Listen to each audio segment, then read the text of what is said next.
Size merhaba arkadaşlar. Bugünkü videomuzda şu arkanızda gördüğünüz gibi televizyona şömine nasıl yapılır onu göstereceğim arkadaşlar.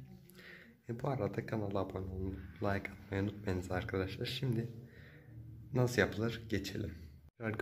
Gördüğünüz gibi sade televizyonunuzda YouTube olması yeter. Mesela çıktım, gösterim detaylı. Kumandada menü var. Menüye tıklıyoruz ve şurada YouTube'a tıkladık. YouTube olmayanlar da USB yoluyla yapacak arkadaşlar. YouTube'dan indirip bilgisayardan USB'ye atıp böyle yapacak arkadaşlar.